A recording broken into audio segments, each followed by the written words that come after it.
Hello everyone स्वागत करछि हम YouTube channel Odisha study hub रे। तो पिला माने आज ठारू आम +3 first semester political science honours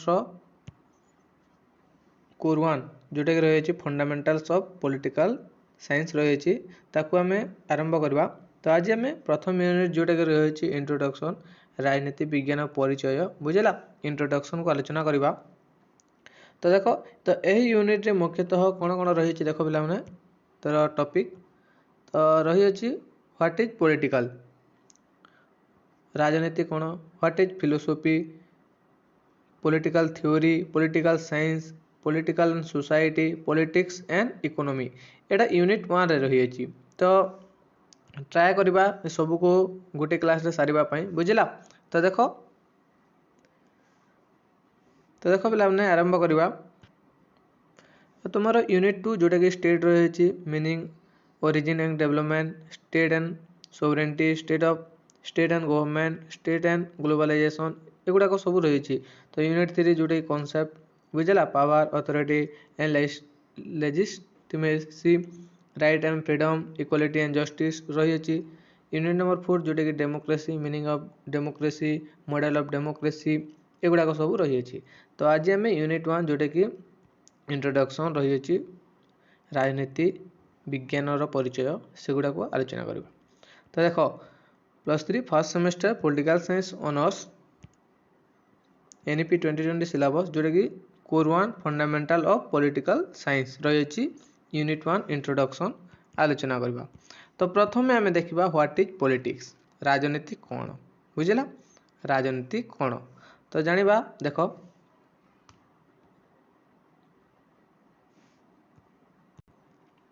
तो देख पिलाने राजनीतिर अर्थ तो राजनीति जोटा कि पॉलिटिक्स तार इंग्लिश वर्ड टी पॉलिटिक्स बुझेगा। तो राजनीति हेउची समाज रे शक्ति जोड़े पावर बुझेगा क्षमता निष्पत्ति ग्रहण शासन एवं सार्वजनीन हित सहित संपर्कित प्रक्रिया अटे बुझेगा। तो सरल भाव में कहले समाज रे किए शासन करिवो किए निष्पत्ति नेब किए नीति ग्रहण कराजिवो एवं समाज रे संपद किपरि बंटन हेबो किपरि बंटन हेबो एही समस्त विषय पॉलिटिक्स सहित जड़ित अटे बुझेगा।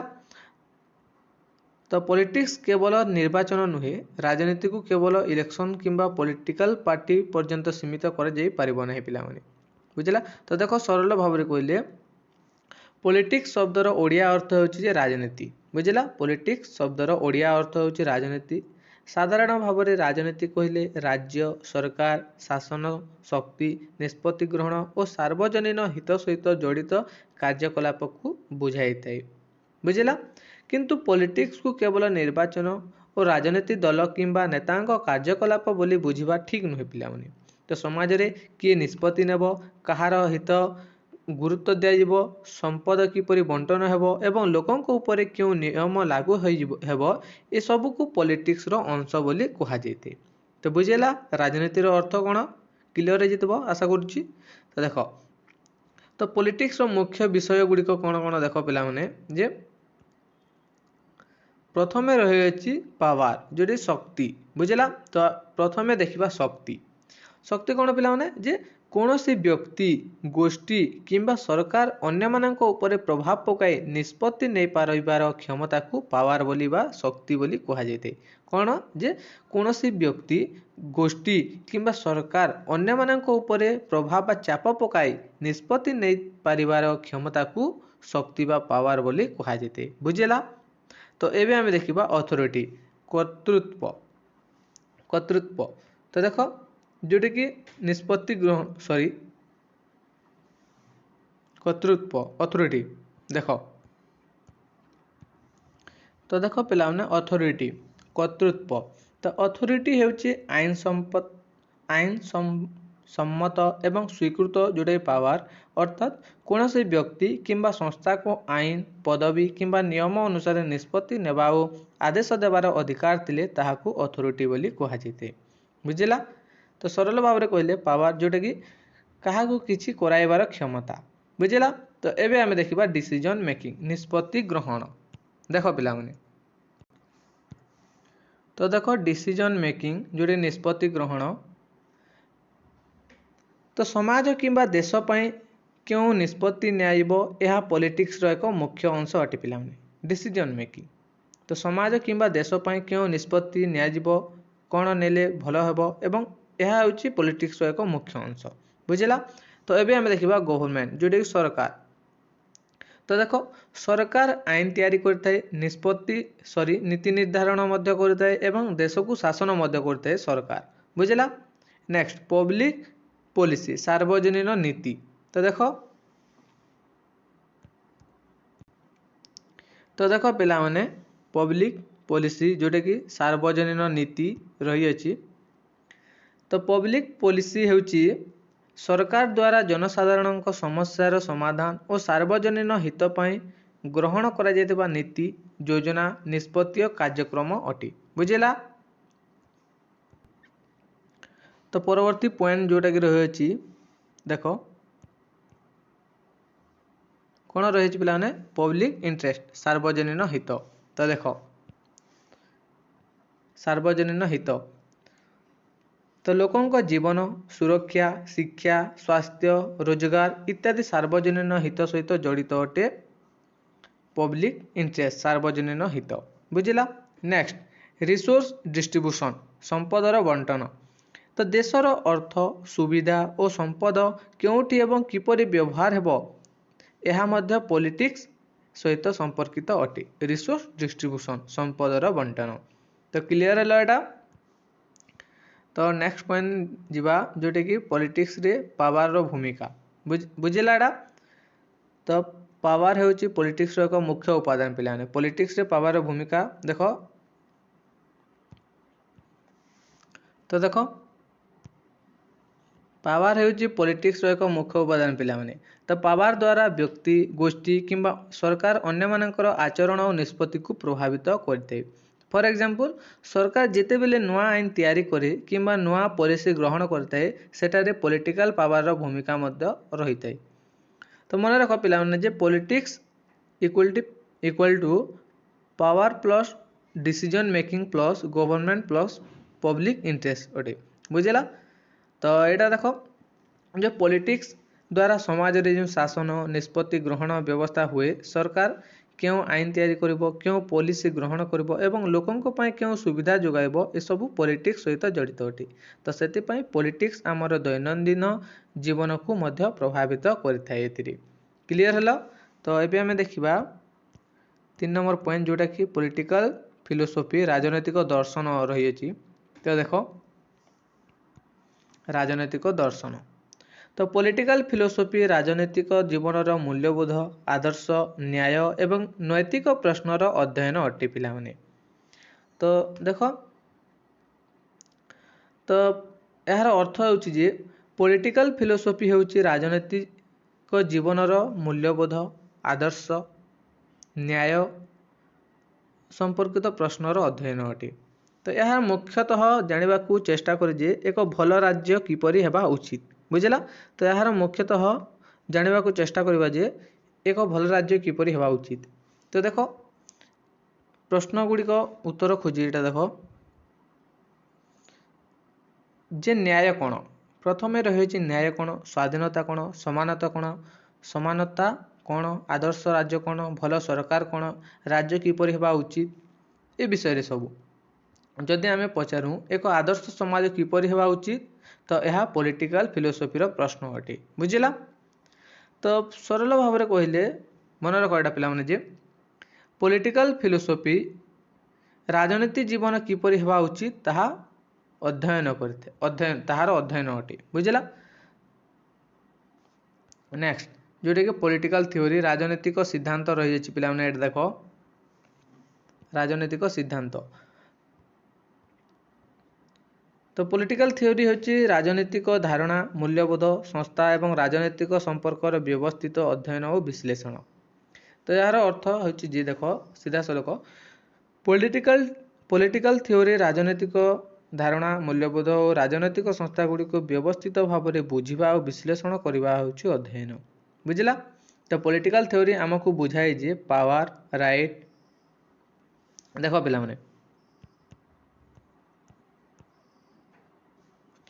पॉलिटिकल थ्योरी आमको बुझाए जे power, right, liberty, equality, justice, democracy भली कॉन्सेप्टर अर्थ कौन एवं सेगुड़िक राजनीति जीवन में किपरि काम करे ए विषय आमको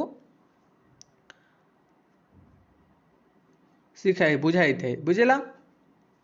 देखो पॉलिटिकल थ्योरी मुख्य कॉन्सेप्ट गुड़िक जोटा कि स्टेट, राज्य, शक्ति, कर्तृत्व, अधिकार, स्वाधीनता, समानता, न्याय, गणतंत्र। बुझेला। State, power, authority, rights, liberty, equality, justice, democracy एटा रही अछि।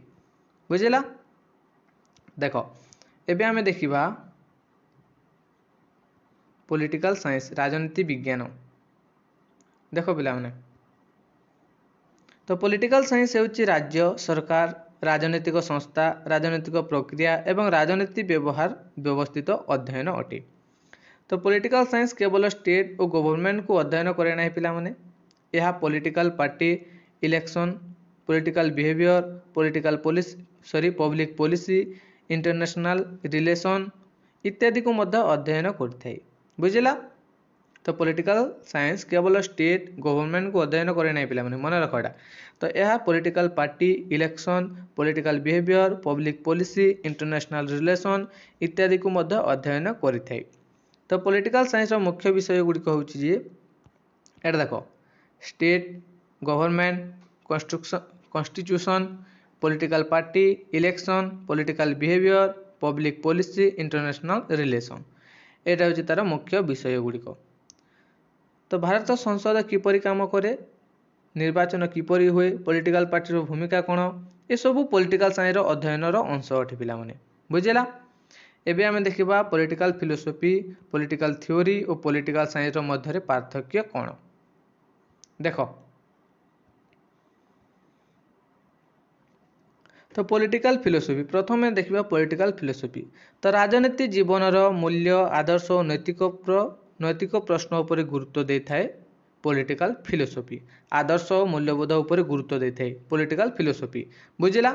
तो नेक्स्ट पॉलिटिकल थ्योरी जोटे कि राजनीति कॉन्सेप्ट और आइडिया रो विश्लेषण करथाय पिला माने कोन ना पॉलिटिकल कॉन्सेप्ट और आइडिया रो एनालिसिस करथाय कि पॉलिटिकल थ्योरी। बुझिला।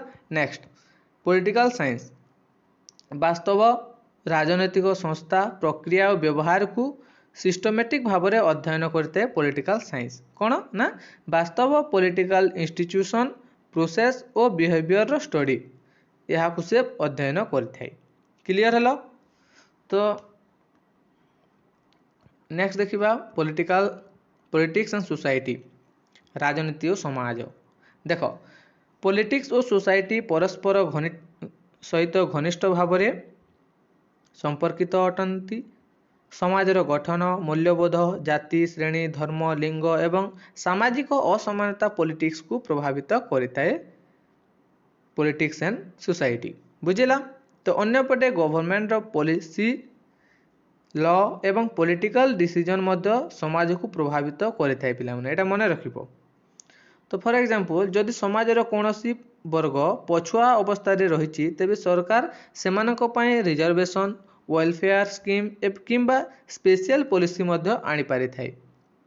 तो देखो समाज रे जाति, धर्म, लिंग, भाषा, शिक्षा और सामाजिक असमानता वाली विषय पॉलिटिक्स उपर प्रभाव पकाई थाए। अन्यपटे सरकार लॉ और पॉलिसी मध्य समाज रे परिवर्तन आनी थाए। जदि समाजर कोनोसी गोष्ठी सामाजिक और आर्थिक भाव में पछुआ अछि तेबे सरकार सेमानक उन्नति पय वेलफेयर स्कीम, रिजर्वेशन एवं स्पेशल पॉलिसी मध्य आनी पारि थाए। बुझिला। सोसाइटी कौन करता है पिला ना पॉलिटिक्स को प्रभावित करते और पॉलिटिक्स कौन करता है सोसाइटी को प्रभावित करते। सोसाइटी पॉलिटिक्स को प्रभावित करता है और पॉलिटिक्स सोसाइटी को प्रभावित करता है। एटा मन रखिथिबो। नेक्स्ट देखिबा हमें पॉलिटिक्स एंड इकोनॉमी राजनीति और अर्थनीति। तो पॉलिटिक्स और इकोनॉमी मध्य परस्पर सहित जड़ित अटंती पिला माने सरकार पॉलिटिकल डिसीजन देशर अर्थनीति को प्रभावित करते। बुझिला। तो देखो पॉलिटिक्स और इकोनॉमी परस्पर मध्य निर्भरशील अटंती। सरकार पॉलिटिकल डिसीजन एवं देशर इकोनॉमी एक्टिविटी को प्रभावित करिथाए। तो government tax, budget, employment, industry, trade और वेलफेयर प्रोग्राम संपर्क पॉलिसी निर्धारण करथाय। तो अन्यपटे एट देख गवर्नमेंट कौन करता है ना tax budget employment policy industrial policy welfare programme economic development एगुड़ाक संपर्क से पॉलिसी निर्धारण करथाय। तो अन्यपटे देशर इकोनॉमी कंडीशन मध्य पॉलिटिक्स को प्रभावित करथाय पिलामाने एवं बेकारी दारिद्र्य मुद्रास्फीति भली समस्या लोकंक राजनीतिक मतामत और सरकार उपरे चाप को प्रभावित करि पारिथाय। बुझला। नेक्स्ट तो आमे आज आलोचना कला जे कौन आलोचना कला ना व्हाट इज पॉलिटिक्स पॉलिटिक्स रो अर्थ पावर रो भूमिका।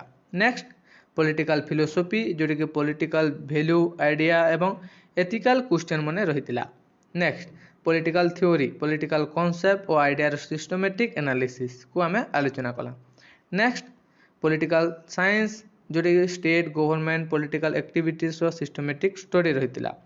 Next political and society political and economy एगुड़ा को आम सब आलोचना कला। यूनिट 1 आज कवर कर सारी पे नेक्स्ट क्लास आम यार 1 मार्क 2 मार्क और 5 मार्क जो सिलेक्शन क्वेश्चन मैंने रही आम आलोचना करवा। तो आशा करुँच भिडियो भल हो भिडियो भल तुम सांग साथी मानक शेयर करदेव जहाद्वारा से उपकृत हो पारे। धन्यवाद।